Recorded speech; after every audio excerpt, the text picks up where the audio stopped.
그러니까 두꺼운 가죽을 써야 되는 이제 두 번째 이유가 바로 여기인데,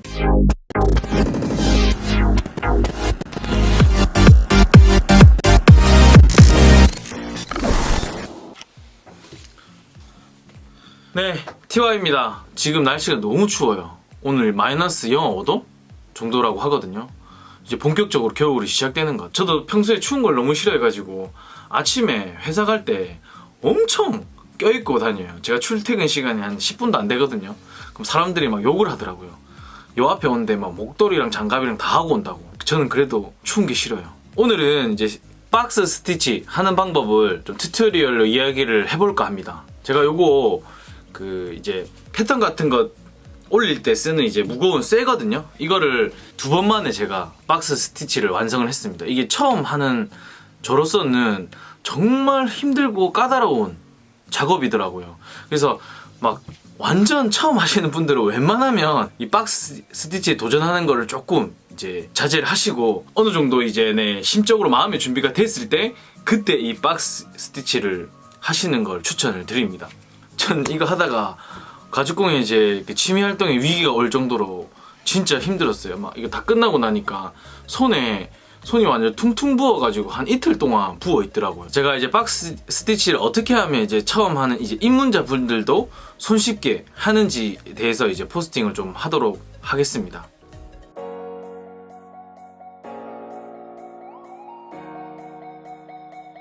자, 이제 본격적으로 박스 스티치 한번 해보도록 할게요. 제가 앞에도 말씀드렸지만 웬만하면 안 하는 게 좋습니다. 너무 어렵고 힘든 작업이에요. 이거 영상을 보시고 조금이나 도움이 되길 바랍니다. 자, 먼저 이 가죽의 선택인데요. 이 가죽의 선택은 가죽의 사이즈는 2.5T에서 한 3T 정도가 제일 적당해요. 이 박스 스티치 하기 위해서는.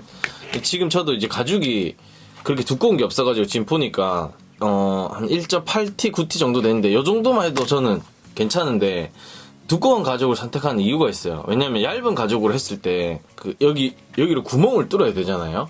그때 이제 가죽이 얇아버리면 이 가죽을 찢으면서 뚫리거나 아니면 이 가죽 밑으로 구멍이 뚫리거나, 그래서 어느 정도 두께가 있는, 그래서 2.5T에서 3T 정도 되는 가죽을 사용하시는 게 제일 좋습니다. 이거 한번 반으로 잘라 볼게요.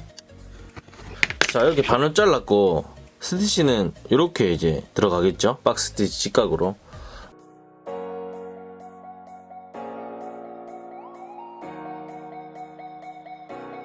여기 엣지를 마감을 할 수 있습니다. 이제 터코너를 이용해서 마무리를 할 수 있습니다. 한번 전 해볼게요.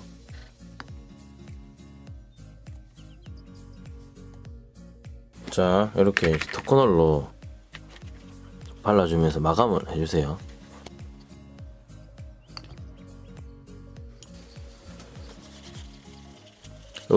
지금 연습이니까 이 정도 할게요. 대충 하고 이제 바느질 선을 긋습니다. 여기서부터가 이제 중요합니다. 포인트가 있으니까 잘 보세요.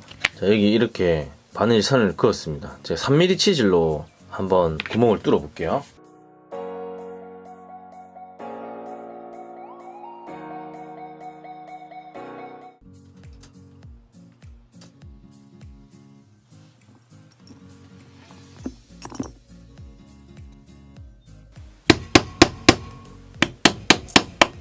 자, 이렇게 이제 구멍을 뚫었습니다. 자, 그럼 이제 밑에 이게 붙어줘야 되잖아요. 여기도 이제 바느질 선을 뚫어줘야 되는데, 이 바느질 할 때 이 사선이 이쪽에도 똑같이 이렇게 나와야 되거든요.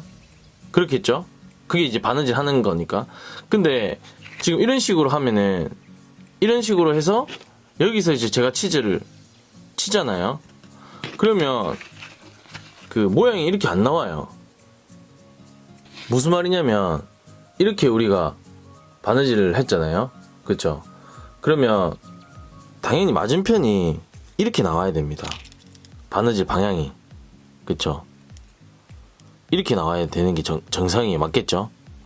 근데 이렇게 구멍을 뚫고 제일 많이 하는 실수가, 여기 이제 구멍 뚫는다고 여기다 이제 치즈를 이렇게 치거든요. 그러면 이 바느질 방향이 서로 반대가 되어버려요. 만약에 예를 들어 볼게요. 우리가 이걸 두 개를 한다고 해서 이게 구멍을 치고 여기다 이제 구멍을 친다면, 한번 치볼게요. 바느질 방향이 안 맞는 거예요. 왜요? 여기선 B금으로 나와야 되거든요. 지금 B금이랑 이렇게 안 맞죠? 이건 이래 나와 있고 이쪽은 서로 방향이 반대 방향이 되죠. 그럼 어떻게 해야 되냐? 제일 베스트한 건 이렇게 이제 서로 반대 방향의 치즈를 가지고 있으면 제일 좋아요. 이 보이시죠? 지금 이게 서로 날이 반대예요. 저는 실수로 처음에 가죽공예 하다가 잘못 날을 사가지고 반대 방향 날을 샀거든요. 그러다 보니까 이제 박스 스티치 할 때는 되게 편해요. 그냥 반대 방향의 스티치를 그냥 여기 치면 되거든요. 근데 대부분 아마 한 방향 치질만 갖고 계실 거예요. 그러니까 막 그럴 때는 그냥 이게 대고 치세요. 이걸 대고 치고 해도 완성도에 영향을 끼치진 않거든요. 물론 이게 이제 역방향 치질이 있어가지고 서로 이제 새들 스티치처럼 똑같은 이제 바느질 환경을 만드는 게 좋긴 하지만 없다면 그냥 치는 치질로 박아 놓으시면 됩니다. 자, 보세요. B금이 반대가 나오죠. 그래서 이렇게 하면 원래 우리가 새들 스티치 하는 바느질 구멍이 나오는 겁니다. 되게 편하죠? 여기 이제 구멍 아까 치즈를 다 안 박았어요. 왜냐면 이 그 밑판에 그 바느질 구멍은 이 가죽의 밑쪽으로 나와야 돼요. 그래서 반 정도 뚫은 다음에 이 오일 그립을 이용해서 옆으로 이제 구멍을 뚫어주는 겁니다. 이게 이제 다 손으로 해야 되는 작업이다 보니까 여기서부터 이제 박스 스티치의 완성도가 판가름 납니다. 그러니까 이걸 얼만큼 힘을 잘 일정하게 주고 일정하게 이쪽으로 이제 나오게 하느냐가 관건이거든요. 보이시죠? 이때 이제 가죽이 너무 얇으면 이 송곳이 나오면서 가죽이 찢어져 버리는 거예요. 그거 완전 망치는 거죠. 그래서 이제 가죽이 두꺼운 게 필요하고, 자 이렇게 하나 나왔죠? 여러분들도 바닥에 지금 이제 제가 고무판을 깔았는데 조금 단단한 소재의 그 이제 쇠 같은 거, 나무 같은 거를 받친 다음에 이렇게 이제 하나씩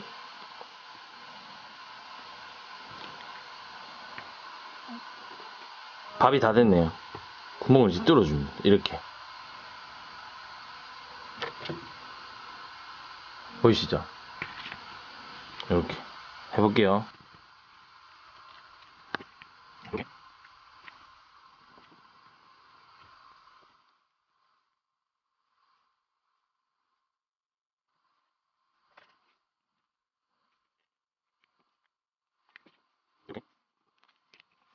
자 이렇게 된 다음에 이렇게 맞춰서 바느질을 해주면 됩니다. 그러니까 제일 이상적인 거는 이렇게 B금이 나와서 같이 이제 하는 게 제일 좋고, 그게 아니면 그냥 그게 내가 치질이 없으면 그냥 이걸로 쳐서 하세요. 크게 막 퀄리티 큰 차이는 없거든요.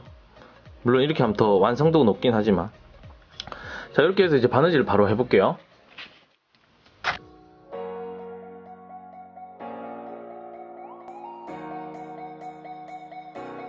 이렇게 들어가고 일로 들어가야겠죠. 네, 이렇게 나오게 됩니다.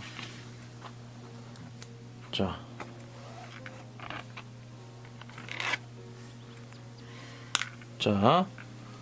이렇게 또 다시 나오고,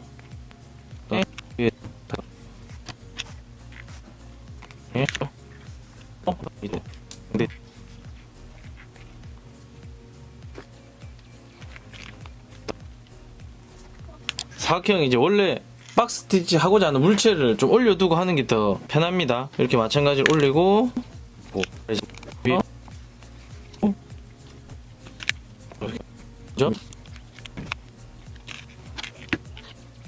자 이렇게 이제 박스 스티치가 완성이 됐습니다.